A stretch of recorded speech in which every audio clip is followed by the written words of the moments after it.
Hello everyone, I hope सब बढ़िया होंगे। आज का हमारा टॉपिक है डिविजिबिलिटी रूल के बारे में, यानी कि विभाज्यता का नियम। हमने शुरू किया है मैथ्स का complete syllabus for CTET, UP TET या किसी भी स्टेट लेवल टेट एग्जाम के लिए, चाहे वो पेपर फर्स्ट हो या पेपर सेकंड हो, दोनों ही पेपर का हम लोग मैथ्स का कंप्लीट सिलेबस देखेंगे। यहाँ पर मैंने पहला टॉपिक शुरू कर दिया था नंबर सिस्टम के बारे में। आप सभी जानते हैं नंबर सिस्टम थोड़ा सा बड़ा टॉपिक है, तो इससे ज्यादा क्वेश्चन हमारे एग्जाम में पूछे जाते हैं दोनों ही पेपर में। तो इसमें बहुत सारे सब टॉपिक हैं। ऑलरेडी हमने प्रीवियस क्लासेस में क्लासिफिकेशन ऑफ नंबर्स के बारे में, place value and face value यानी कि स्थानीय मान और जातीय मान के बारे में डिस्कशन कर लिया था। आज का हमारा टॉपिक है डिविजिबिलिटी रूल के बारे में। तो फटाफट से शुरू करते हैं। जुलाई में आपका सीटेट एग्जाम है, तब तक आप अपनी प्रिपरेशन को बहुत अच्छा कर सकते हैं हमारे साथ जुड़कर। तो फटाफट से शुरू करते हैं आज का हमारा टॉपिक डिविजिबिलिटी रूल के बारे में। तो डिविजिबिलिटी रूल क्या है? ये एक्चुअली क्या है, ये इंपॉर्टेंट इसलिए हो जाता है क्योंकि एग्जाम में आपके पास टाइम बहुत कम होता है। हमें वहां पर टाइम बचाना होता है। टाइम बचाने के लिए क्या होता है, कभी कभी बहुत बड़े नंबर्स, क्योंकि हो सकता है इस टॉपिक से डायरेक्ट क्वेश्चन आपसे ना पूछे, बट हमें इसकी नीड होगी। क्यों नीड होगी? क्योंकि कभी कभी बड़े नंबर हमारे होते हैं, उनको डिविजिबल करना इतना आसान नहीं होता।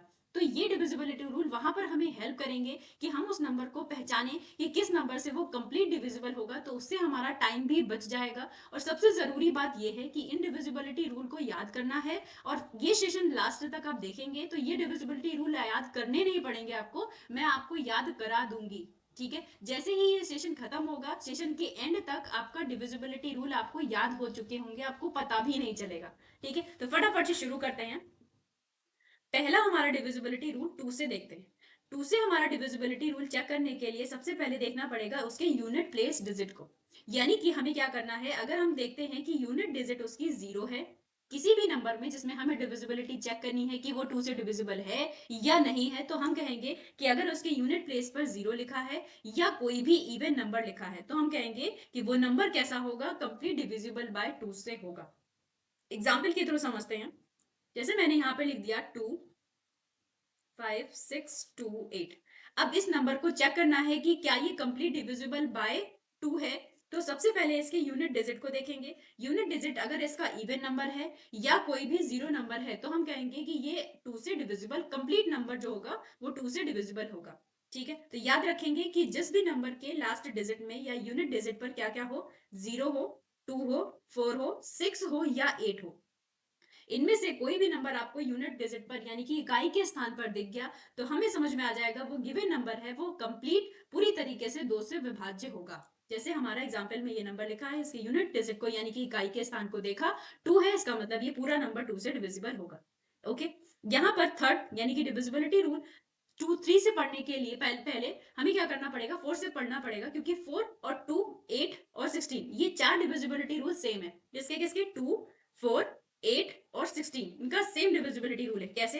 अभी हमने देखा कि टू से डिविजिबिलिटी रूल ये कहता है कि लास्ट के अगर हमने पहली डिजिट को यानी कि इकाई के स्थान को चेक किया, वो कोई जीरो है या टू है, फोर है, सिक्स है या एट है, तो हम देखेंगे कि वो number complete divisible by two होगा।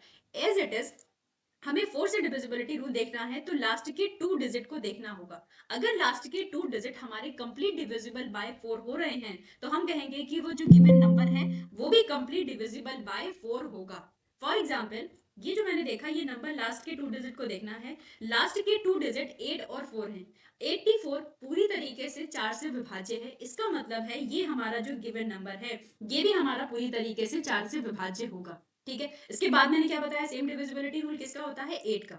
इसमें क्या करते हैं, एट में लास्ट के थ्री डिजिट को हमें देखना है। ठीक है, टू में क्या किया था, लास्ट के वन डिजिट को देखा था, zero, two, four, six and eight, कोई भी इनमें से नंबर मिलेगा तो हमें पता चल जाएगा वो टू से डिविजिबल है। फोर से देखा तो लास्ट के टू डिजिट देखे थे। ठीक है, अगर लास्ट के टू डिजिट हमारे फोर से डिविजिबल हैं, विच मीन्स हमारा नंबर कंप्लीट फोर से डिविजिबल होगा।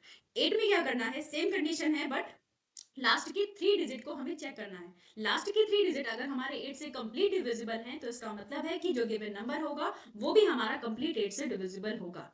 फॉर एग्जाम्पल, यहाँ पर एक चीज याद रखनी है, बहुत इंपॉर्टेंट टॉपिक है ये, बहुत इंपॉर्टेंट पॉइंट है ये, क्या कि अगर लास्ट में किसी भी नंबर के लास्ट में तीन जीरो हैं, तो वो जो गिवन नंबर है वो हमारा एट से कंप्लीट डिविजिबल होगा। एग्जाम्पल के थ्रू समझते हैं। जैसे मैंने लिखा 428, 000। अगर ये नंबर आपसे चेक करने के लिए बोला कि अगर 8 से डिविजिबल होगा क्या, तो बिल्कुल होगा, क्योंकि इसके लास्ट के 3 डिजिट कैसे हैं, 0 हैं, यानी कि 3 0 हैं, तो इसका मतलब है ये कंप्लीट डिविजिबल बाय 8 होगा। ठीक है, इस चीज को याद रखना। थोड़ा सा कंफ्यूजन हो सकता है, इसीलिए मैंने इसको सेपरेट बता दिया। अदरवाइज हमें लास्ट के 3 डिजिट को चेक करना है। जो भी हमें संख्या गिवन है, उस संख्या के आखिरी 3 अंक को देखकर ये बताना है कि अगर वो 8 से डिवाइड हैं, 8 से पूरी तरीके से विभाज्य हो रहे हैं, तो इसका मतलब है जो गिवन नंबर है वो भी हमारा पूरी तरीके से 8 से विभाज्य होगा। ठीक है, याद रख लिया। अब इसके बाद यहाँ पर मैंने 16 कहा, तो 16 का रूल इंपॉर्टेंट नहीं है, वहां पर ऐसे ही रखना है, क्योंकि 8 में मैंने 3 डिजिट को देखा, ऐसे ही मैं 16 में 4 डिजिट को देखूंगी। किसी भी नंबर के लास्ट के अगर 4 डिजिट 16 से पूरी तरीके से विभाज्य हैं, इसका मतलब है कि वो पूरी तरीके से नंबर जो होगा वो 16 से विभाज्य होगा। ठीक है, देख लिया मैंने, लेकिन इसको याद करने की जरूरत नहीं। आई होप याद हो गया होगा। एग्जाम में इतना नहीं होता, इतना हमसे क्वेश्चन नहीं पूछेगा। 8 तक आपको याद रखना है, यानी कि 2, 4 और 8 का। ओके ओके, अब नेक्स्ट पर चलते हैं 3 पर। 3 का डिविजिबिलिटी रूल बहुत ज्यादा इजी है। क्या करना है, सम ऑफ डिजिट, जो भी आपको गिवन नंबर है, उन सारे जो गिवन नंबर है उनमें जितने भी डिजिट्स हैं उनका सम कर दीजिए। अगर सम हमारा डिविजिबल बाय 3 है, तो विच मींस गिवन नंबर भी 3 से पूरी तरीके से विभाज्य होगा। एग्जाम्पल के थ्रू समझते हैं। 747 जैसे फॉर एग्जाम्पल में मैंने लिखा है, तो इसके डिजिट को सम करना है। क्या करना है, इसके अंकों को जोड़ देना है। अंकों को जोड़ने पर हमें मिला है 18। अब 18 ये पूरी तरीके से विभाज्य है, किससे, 3 से। तो इसका मतलब है कि ये जो गिवन नंबर था जिसके हमने अंकों को जोड़ा था, वो भी पूरी तरीके से 3 से विभाज्य होगा। ठीक है, ऐसा ही सेम रूल किसका होता है, 9 का। 9 में भी यही कहता है कि डिजिट, जो भी आपको नंबर गिवन है, उस नंबर में जितने भी अंक हैं उन अंकों को जोड़ दीजिए, और जो हमें जोड़ यानी कि जो रिजल्ट मिलेगा वो अगर 9 से पूरी तरीके से विभाज्य है, इसका मतलब है जो गिवन नंबर होगा वो पूरी तरीके से डिविजिबल बाय 9 होगा। एग्जाम्पल के थ्रू समझते हैं। जैसे ये हमारा गिवन नंबर है, इसको हम ऐड कर देते हैं। 8 प्लस 7, डिजिट को सम करना है, अंकों को जोड़ना है। 9 प्लस 3 बराबर हो जाएगा 27। ठीक है, जब ये 27 हो गया, यानी कि 27 डिविजिबल बाय 9 कंप्लीटली है, इसका मतलब है जो गिवन नंबर है वो भी हमारा 9 से पूरी तरीके से विभाज्य होगा। ठीक है, 3 और 9 का सेम रूल होता है, तो इससे आपको याद रखना पड़ेगा। याद हो गया होगा, आई होप इतना टफ नहीं है। ठीक है, अब क्या है, डिविजिबिलिटी बाय 5 चेक करनी है। डिविजिबिलिटी बाय 5 बहुत ही ज्यादा आसान है। क्या करना है, लास्ट की यूनिट प्लेस में देखना है, यूनिट डिजिट को देखना है। अगर यूनिट डिजिट 0 है या 5 है, 0 है या 5 है, 0 या 5 में से कोई भी नंबर है अगर उसके यूनिट डिजिट में यानी कि इकाई के स्थान पर, तो इसका मतलब है वो नंबर कंप्लीट डिविजिबल बाय 5 होगा। ओके, अब चलते हैं divisibility condition bye 6।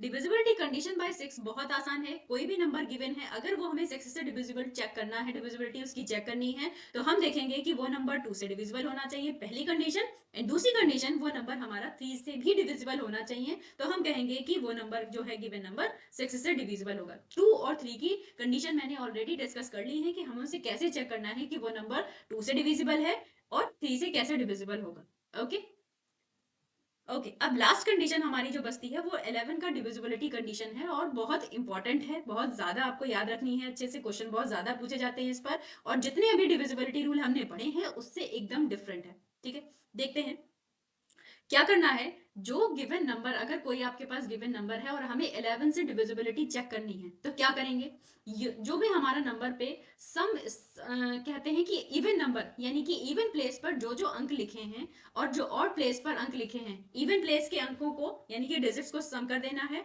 Odd place के डिजिट्स को सम कर देना है, दोनों का डिफरेंस ले लेना है। अगर दोनों का डिफरेंस 0 आ जाता है या 11 का मल्टीपल आ जाता है, जैसे 11 आ गया, 22 आ गया, 33 आ गया, तो हम कहते हैं कि वो जो संख्या है, जो हमें संख्या गिवन है, दी गई संख्या भी 11 से पूरी तरीके से विभाज्य होगी। एग्जाम्पल के थ्रू समझते हैं। 1331। अब ये जो 1 है वो हमारा किस पर लिखा है, ये ऑड प्लेस पर लिखा है। ये 3 भी हमारा ऑड प्लेस पर लिखा है। ये 3 हमारा इवन प्लेस पर, क्योंकि सेकंड नंबर इज इवन। ठीक, ये फोर्थ प्लेस पर लिखा है, तो फोर्थ कैसा होता है, इवन होता है, तो ये इवन। अब ऑड प्लेस के डिजिट को सम कर लीजिए। 1 प्लस 3 इज 4। इवन प्लेस के डिजिट को सम कर लीजिए। 3 प्लस 1 इज इक्वल टू 4। दोनों का डिफरेंस ले लीजिए। क्या लिखेंगे, 0 आएगा। अब दोनों का डिफरेंस यानी कि 4 माइनस 4 इज इक्वल टू 0, और मैंने बताया कि क्या होगा अगर हम दोनों का डिफरेंस ले लें तो 0 आ जाए, या मल्टीपल ऑफ 11 मतलब 11, 22, 33 इनमें से कोई भी नंबर आ जाएगा, तो हम कहेंगे जो ये गिवन नंबर है वो 11 से कंप्लीट डिविजिबल होगा। अनदर एग्जांपल्स अनदर एग्जांपल से देखते हैं 526515। अब ये 5 हमारा ऑड प्लेस पर है, ये 6 हमारा ऑड प्लेस पर है, 1 हमारा ऑड प्लेस पर है, 2 हमारा इवन प्लेस पर है, ये 5 हमारा इवन प्लेस पर है एंड ये 5 हमारा इवन प्लेस पर है। अब जितने भी ऑड प्लेस पर डिजिट लिखे हैं उनको जोड़ लीजिए। 5 plus 6 plus 1 is equal to 12। Even place पर जो भी डिजिट लिखे हैं उनको जोड़ लीजिए। 2 plus 5 plus 5 is equal to 12। दोनों का डिफरेंस ले लीजिए और जब हमने डिफरेंस लिया तो हमने लिखा है क्या आ गया है, 0 आ गया। तो फिर से मैं कहूंगी कि ये जो गिवन नंबर है वो कंप्लीट डिविजिबल बाय 11 होगा। ओके, तो आपको आई होप समझ आ गया होगा। और फिर से एक बार रिवाइज कर लेते हैं। 2 से डिविजिबिलिटी रूल क्या होगा, लास्ट का 1 डिजिट देखेंगे, 0 2 4 6 8 है तो हम कहेंगे वो जो गिवन नंबर है वो 2 से कंप्लीट डिविजिबल होगा।